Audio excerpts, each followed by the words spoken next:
Terima kasih pemirsa, Anda kembali menyaksikan Kominfo Newsroom. Pemirsa, Presiden Joko Widodo menegaskan pentingnya melibatkan kolaborasi global dalam menangani perubahan iklim. Presiden menilai bahwa masalah perubahan iklim tidak dapat terselesaikan apabila dunia maya menggunakan pendekatan ekonomi dan mementingkan egosentris.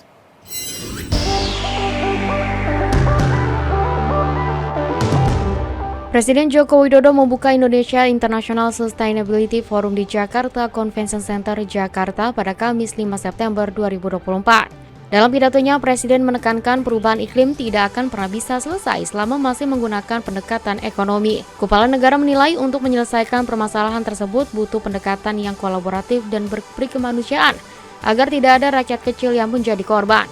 Menurutnya, peran dan komitmen Indonesia untuk mencapai net zero emission dunia yang lebih hijau dibuktikan dengan potensi energi hijau Indonesia yang mencapai lebih dari 3.600 gigawatt. Selain itu, PLTS Apung pembangkit listrik tenaga surya apung di Waduk Cirata dengan kapasitas 192 megawatt peak terbesar di Asia Tenggara dan terbesar ketiga di dunia. Semua itu tidak akan memberi dampak signifikan bagi percepatan penanganan dampak perubahan iklim selama negara maju tidak berani berinvestasi, selama riset dan teknologi tidak dibuka secara luas, dan selama pendanaan tidak diberikan dalam skema yang meringankan negara berkembang. 3 hal itu penting untuk menjadi catatan kita semuanya. Pemirsa, Badan Nasional Penanggulangan Bencana menggelar apel nasional siaga bencana gempa bumi, megatrust, dan hidrometeorologi di 5 daerah di Indonesia untuk menghadapi ancaman gempa megatrust yang diprediksi akan terjadi di pesisir barat Sumatera dan pesisir selatan Jawa.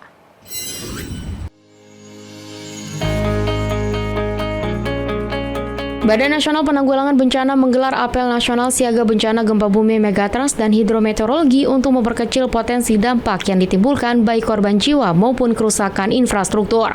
Apel tersebut digelar di 5 daerah seperti Jawa Timur, Jawa Barat, Jawa Tengah, Banten, hingga di Kepulauan Mentawai, Sumatera Barat. Kepala BNPB Suharyanto saat memimpin apel yang diikuti secara daring mengatakan bahwa isu bencana gempa berskala besar seperti megatrust bukan hal yang baru dan sampai saat ini belum bisa diprediksi oleh ilmu pengetahuan kapan atau di mana akan terjadi. Untuk itu perlunya kesiapsiagaan dari berbagai lini, mulai dari memeriksa kesiapan personil gabungan, logistik peralatan kebencanaan, pertolongan dan evakuasi, kesiapan desa tangguh bencana, hingga simulasi evakuasi mandiri berbasis kemasyarakatan. Bahwa isu megatrust itu bukan hanya kali ini saja gitu. Jadi sampai sekarang tidak ada ilmu pengetahuan apapun, baik itu dari negara-negara maju ya, ilmuwan dari manapun yang bisa memprediksi kapan atau di mana terjadi gempa bumi dan tsunami dalam skala megatrust.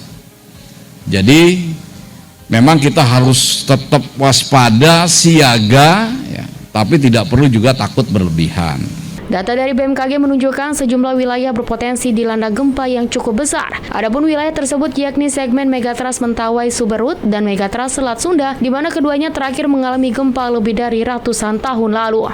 Tak hanya 2 zona megatrust tersebut, masih ada sekitar 11 zona megatrust yang berpotensi juga menyebabkan gempa besar dengan skala magnitudo 7,8 hingga 9,2.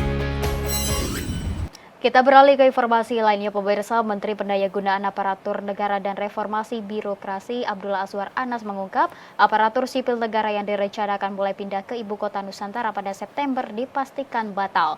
Azwar Anas menyebut sesuai arahan Presiden Joko Widodo harus menunggu infrastruktur digital sempurna. Semula pemerintah menjadwalkan pemindahan ASN ke IKN berlangsung secara bertahap mulai September 2024. Namun, Menteri Pendayagunaan Aparatur Negara dan Reformasi Birokrasi Azwar Anas mengatakan pemindahan aparatur sipil negara ke Ibu Kota Nusantara Kalimantan Timur batal dilakukan karena masih menunggu arahan ulang dari Presiden Joko Widodo. Azwar menyebut sampai saat ini belum ada informasi pasti mengenai keberangkatan ASN ke IKN. Menurutnya, Presiden Jokowi enggan terburu-buru memindahkan ASN ke IKN tanpa perencanaan yang matang. Pasalnya, pemindahan ASN ke IKN bukan hanya menginginkan perpindahan fisik ASN, melainkan juga perubahan budaya kerja ASN yang lebih fleksibel. Budaya kerja yang dimaksud berupa budaya kerja yang berbasis digital, sehingga tanpa penyempurnaan infrastruktur digital di sana, maka menurutnya budaya kerja ini akan sukar terbentuk.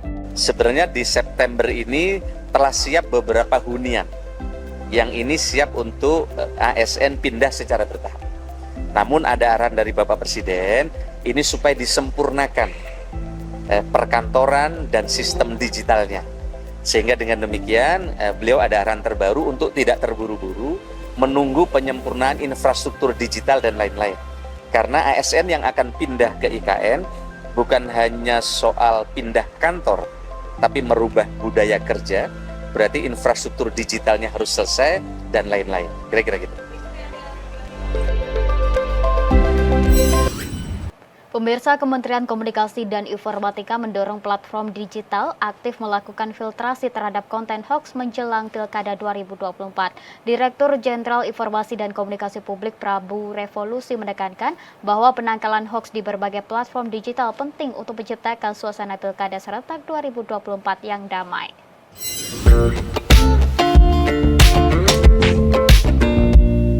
Platform digital diminta untuk berperan aktif dalam upaya penanganan dan pemberantasan berita hoax terkait Pilkada serentak 2024 yang menyebar di ruang digital dan berpotensi mengganggu kepercayaan publik terhadap proses demokrasi di Indonesia. Dirjen IKP Kementerian Kominfo Prabu Revolusi menegaskan bahwa platform digital memiliki tanggung jawab besar dalam mencegah penyebaran berita hoax di platform media masing-masing. Dari pantauan Kominfo sejak Januari hingga Agustus 2024 telah menemukan sebanyak 1.195 isu hoax terkait pemilihan presiden dan akan terus mendorong platform digital untuk terlibat aktif dalam melakukan filtrasi terhadap konten hoax.